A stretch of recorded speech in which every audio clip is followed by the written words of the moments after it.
What's up, y'all? This be your boy Scotty, and you're watching my review on R&B Divas LA Season 1, Episode 7. What's up, y'all?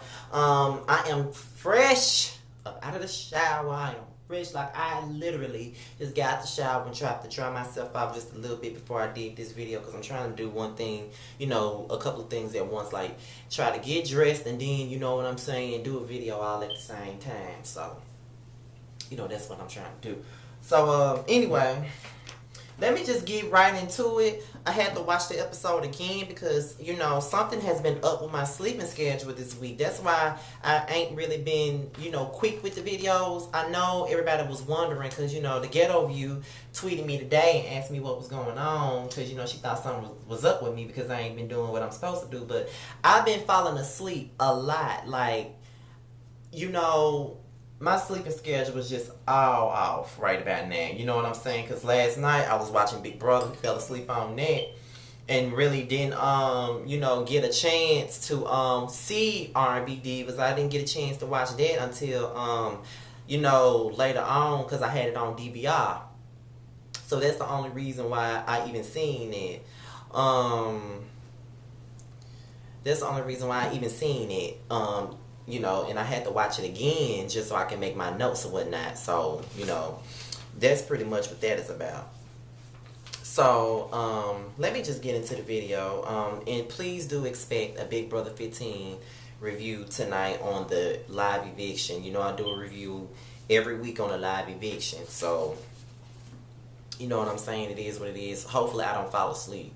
Because you know what I'm saying? My sleeping habits been all out of whack lately. So, I ain't trying to fall asleep on it.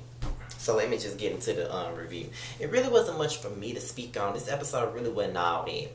But, I'm going to talk about what I want to talk about. I wrote down 11 notes. And I might not even go through all of them because, like I said, not everything is worth discussing. The episode opens up with the aftermath of Lil Mo and Don's confrontation, and then, you know what I'm saying, Lil Mo pretty much explaining everything to Michelle A. and to Fred and to her husband, and she pretty much went off about how Pawn Shop Robinson decided to walk away from the situation, all because of the simple fact that, you know what I'm saying, all because of the simple fact that Graham Chuck Price decided that she didn't want to be a part of the situation anymore. And you know what I'm saying? Mo was really going in about it. And I didn't expect for her to go in that hard. But like I said, Dawn is a fucking follower. And Pawn Shop Robinson never really tried to see it from nobody else's point of view. You know what I'm saying? And that's why I'm not really here for Pawn Shop Robinson, and that's why the fuck she walked off. Because she pretty much said in a nutshell that she not going to be a part of it, because of her girl, Drumstick Price. That's the only reason why she not going to be a part of it. And I just think that that's some following ass shit, and it's fucked up, and she's a weak ass hoe. That's how I feel. I might be wrong, but that's just how I feel about it. So, moving on. So we get into Claudette, and I don't know who the fuck she was talking to. I forgot all about it, but it was some chick she was sitting on the porch with. And this pretty much explains what was going on with Claudette and why she wasn't showing up to filming. Her daughter got burnt because while she was taking a shower, you know what I'm saying, trying to rush or whatnot, they found the iron and, she got wet, and then, the doctors had to do all that, and then, it was pretty much a bad, it's always a horrible story when you hear about somebody getting burnt like that, you know what I'm saying? So, you know what I'm saying? She felt like she was helpless in the situation. She couldn't really do nothing about it. So, that's what that was about.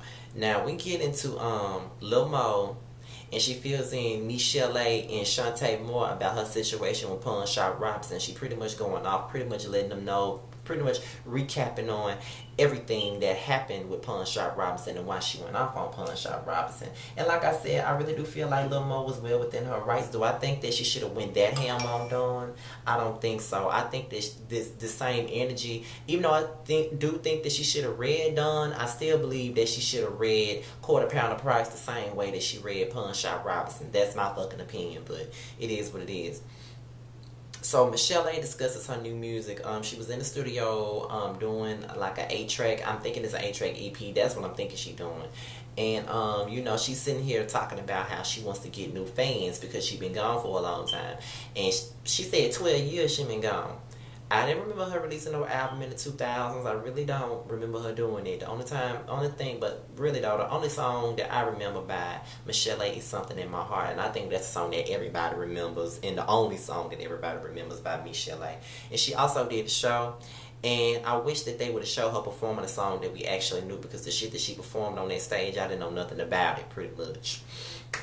So, Shantae and Lil Mo fills in Claudette on Pawn Shop Robinson leaving as well, and it's pretty much the same conversation that Lil Mo had with Shantae and Michelle A. They recapping the whole thing, and of course Claudette pretty much explains her disappointment of the situation, how she wished that they all could get along and do it the right way.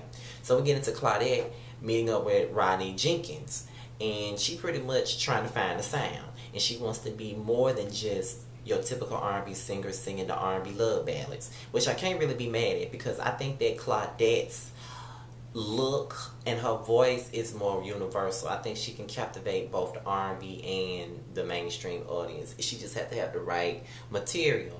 I don't know if Rodney Jerkins is the right person for her at this point, because he's really not as big as he... Well, let me take that back.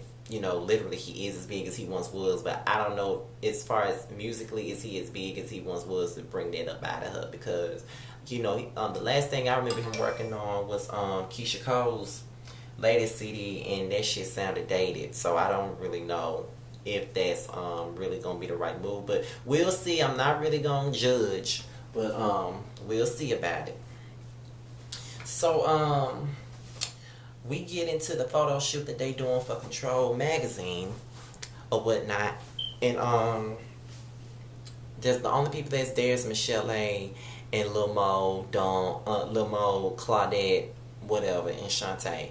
And I think that you know, Claudette brought up the possibility of inviting Kelly to the monologues, and you know, Shantae and Mo really wasn't for it, but you know what I'm saying, Lil Mo was like, well, you know what, if you want to invite her, that's what I'm saying, but she needs to stay far away from me, because I don't want to have nothing for to do with her, pretty much.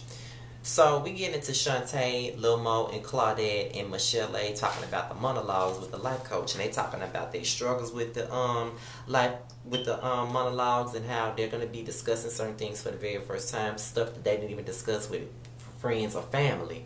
And I know that's got to be pretty much a hard thing to do. Like, you talking about situations where you didn't even talk about that same situation with somebody that actually know you, and you about to talk about it for the first time with motherfuckers that don't even know you. You know what I'm saying? So I can understand that that's pretty much why they met up with the life coach. They individually were sharing different stories that they're going to share with the audience that they never share with anybody else. So we get into Lil Mo confronting Pork Chop Price.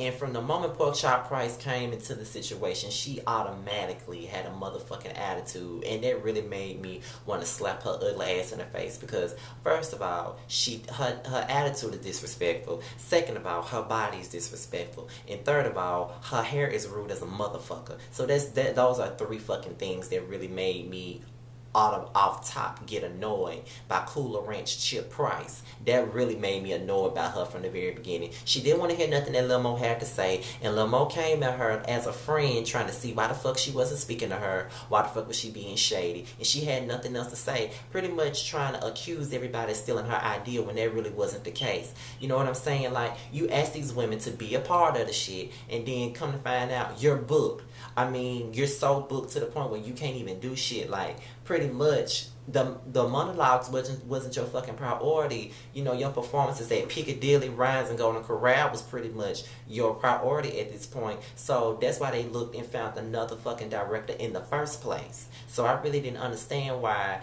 Mint Chocolate Chip Cookie Price had an issue with that and trying to accuse them of stealing the idea. You asked them to do it. So with that being said, the show had to go on with it without you. If you already knew that you was going to be booked and you had all those spot dates at these local restaurants and shit, then you should have asked them to do that. That's how I feel about it. And, you know, she was being a total bitch. And, you know, I think that Lil Mo went in on her, but she really didn't go in on her like she wanted to, because I think there's a situation because her and Kelly Price were good friends before this, and she looked up to Kelly, and that's why she never went in on her. But I do feel like she let her know how she felt. But I really wish that Mo would have held off and slapped her ass in her face, because it really tripped me out when Lil Mo was like, and I got heels on, so you know I'm being respectful or something she said. That was fucking funny, but all I got to say is really though, if I was a little more, I wouldn't even worry about ranch dressing price because she ain't even worth the time. Fuck blue cheese price. She ain't even worth it. Don't even spend your time talking $1,000 price. That's just on her. If she want to be a bitch about it, let her be one. So Pawn Shop Robinson and Jenny Craig Price met up, and they talked about, they were just walking down the street, catching up, and pretty much they're gonna do their own Not Your Mama monologues, but just the two of them. And here go Pawn Shop Price. She didn't like what they was trying to do, talking about it was vindictive and it was nasty. There was nothing vindictive and there was nothing nasty about what the fuck those girls were trying to do. They were trying to keep the shit going. Kelly asked them to do it, so they tried to keep the shit going because of her busy ass schedule at the local restaurant theaters that she had. That's all they were trying to do, but yet that's not even taken into account because they're being accused of taking the idea that she brought to the table. I don't see it as them stealing the idea from her. I'm thinking that they were just trying to take the idea and just move forward with it because she was going to be busy. And she pretty much let it be known that she was going to be busy and that she was going to be booked at the local Piccadilly and Ryan's and Golden Corral restaurants around the nation. That is the issue. So that's why they got somebody else. But you know what? We done seen those Not Your Mama monologues on YouTube and the shit is a mess. So fuck Pawn Shop Robinson and fuck Rotel Deal Price. Fuck her.